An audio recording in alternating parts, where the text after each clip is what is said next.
చూస్తాడు. దేవుని స్తోత్ర. ఇప్పుడు ఏం చూస్తున్నాడు? నీ కన్నీళ్ళు చూసే దేవుడు అండి. నువ్వు ఎందుకు ఏడుస్తున్నావు?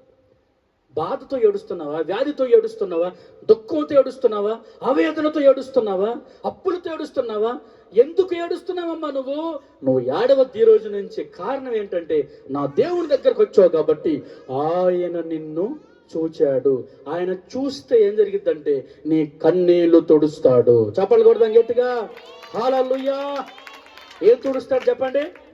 కన్నీళ్లు తుడుస్తాడు. రెండో మాట చెప్తున్నాను చూడండి. లూకా సువార్త 13వ అధ్యాయం 12వ వచనం ఒకసారి చదవండి.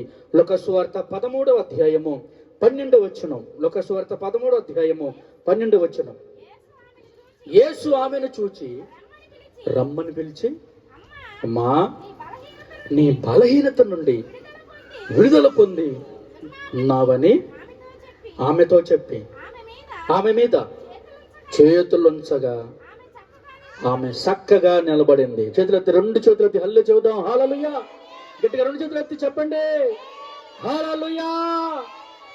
యేసు ప్రభు ఒక దేవాలయానికి వెళ్ళాడండి. చెప్పండి ఎక్కడికి? ఒక మందిరంలోకి వెళ్ళాడు. మందిరంలోకి వెళ్ళాడు. నేను చెప్తున్నానండి, మీ వ్యాధులు, మీ బాధలు, మీ కష్టాలు తొలగిపోవాలంటే మీరు దేవాలయంలోకి రావాలి. దేవుని మందిరంలోకి మీరు రావాలండి. ఈ స్త్రీ అండి, ఈ పెద్దావిడండి ఎన్నో సంవత్సరాలు, 18 సంవత్సరాలండి. చెప్పండి ఎన్నాళ్ళు అన్న? ఎన్ని సంవత్సరాలు? ఒక మెచ్యూర్ వయసు అన్నమాట. ఒక వ్యక్తికి 18 వస్తే ఏమైనట్టు? వాళ్ళకి హక్కు వచ్చినట్టు. 18 సంవత్సరాలండి. కానీ ఈమెకి స్వాతంత్రం లేదు, హక్కు లేదు. ఎందుకంటే ఈమె ఒక బలహీనతలో బాధపడుతుంది. పెద్దావిడే. యేసు ప్రభు దేవాలయంలో ఉన్నాడు. దేవాలయంలో ఉండి దేవాలయంలో ఆమె వచ్చి కూర్చుంటే ఆమెను తేటగా తేరి చూచాడంట. హల్లెలూయా. ఎలా చూశాడు? తేరి చూడడం అంటే ఏంటి? తేరి చూడడం అంటే ఏంటి? కళ్ళు బాగా తెరచి, కళ్ళు బాగా తెరచి స్పష్టంగా చూడటం అన్నమాట. తేరి చూచాడంట. తేరి చూస్తే ఆయనకి కనపడింది ఏంటో తెలుసా? ఆమెలో ఉన్న బలహీనత ఆయనకి కనపడింది.